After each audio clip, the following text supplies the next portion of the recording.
जब चांद के बच्चे घर लौट कर आए तो उन्हें लगा जैसे पूरी दुनिया बदली बदली सी है। उन्होंने अपनी माँ से कहा, भला ऐसे भी कोई रूठ कर मायके जाता है? आपने तो हद ही कर दी।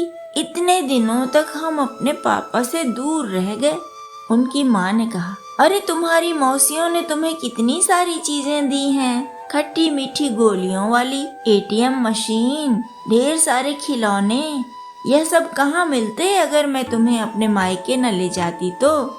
नीली सबसे बड़ी थी, इसलिए वह बच्चों की ओर से सबसे पहले बोलती थी। उसने कहा, आप क्या समझती हैं? गुड़िया और खट्टी मीठी गोलियां पापा से ज्यादा अच्छी लगती हैं बच्चों को। नारंगी ने कहा, मम्मी, नीली दीदी रूठ कर नदी की ओर चली गई थी। अगर वह खो जाती तो कैसा लगता आपको? याद है ना, जब पापा के पास आने के लिए नीली दीदी रूठ गई थी। नारंगू ने कहा, यहाँ बैठे बैठे हम रोज गोलू और गुड़िया का खेल देख लेते हैं। हमें कितना अच्छा लगता है। मौसियों के खिलौने क्या गोलू और गुड़िया से अधिक अच्छे हैं? मम्मी ने कहा, ठीक है बाबा, ठीक है। अब तो मैं तुम्हें लेकर नानी के घर तभी जाऊंगी जब तुम तीनों ही बोलोगे कि नानी के पास चलो, नानी के पास चलो। बच्चे खिलौनों से खेलने लगे। खूब सारी गुड़ियाँ थीं, खूब सारे गुड्डे थे। सब नाचने वाले खिलौने थे।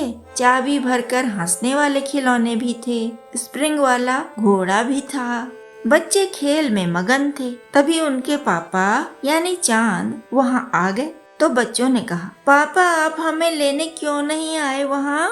पापा ने कहा, अगर मैं वहाँ तुम्हें लेने आ जाता तो तुम्हें बुरा लगता कि हमें नानी के घर में मजे से रहने नहीं दे रहे पापा। नीली बोली, लेकिन पापा, नानी के घर 2-4 दिन के लिए जा सकते हैं, 2-1 महीने के लिए जा सकते हैं, पर हम लोग तो वहाँ जाने कितने महीनों तक रह गए। इतना तो कोई नहीं रहता नानी के घर में। पापा ने कहा, सॉरी बच्चों, अगर तुम्हें बुरा लगा तो सॉरी। नारंगी बोली, लड़ाई आपकी मम्मी से थी और सजा हमें मिली। पापा हंसे और बोले, भाई सजा क्या मिली? मजे से तो रहे नानी और मौसियों के साथ तुम लोग। नारंगू बोला, पापा, नानी के घर में आप तो नहीं थे ना। नीली बोली, आपको क्या लगता है पापा, पापा की जरूरत ही नहीं होती बच्चों को? क्या आपको हमारी याद कभी नहीं आई? पापा ने कहा, अरे बच्चों, मैं तो तुम्हें हर दिन याद करता था, हर पल याद करता था। मैं तो तुम्हें कभी भूला ही नहीं, पर मैं यह चाहता था कि तुम लोग अपनी खुशी से घर आओ, अपनी मर्जी से मेरे पास आओ। नारंगी बोली, हाँ पापा, हमारी मर्जी तो किसी ने पूछी ही नहीं। बस खाओ और खेलो, खाओ और खेलो। अरे बच्चे क्या इतने स्वार्थी होते हैं कि बस खाते रहें और खेलते रहें? पापा के लिए नहीं सोचते क्या बच्चे? चांद ने फिर से माफी मांगी।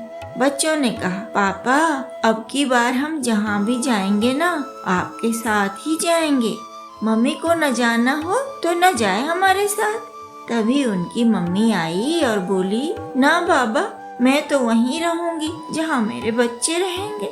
मैं तो बच्चों के बिना नहीं रह सकती। लड़ाई वड़ाई खत्म करो भाई। अपने घर की मुझे भी बहुत याद आती थी।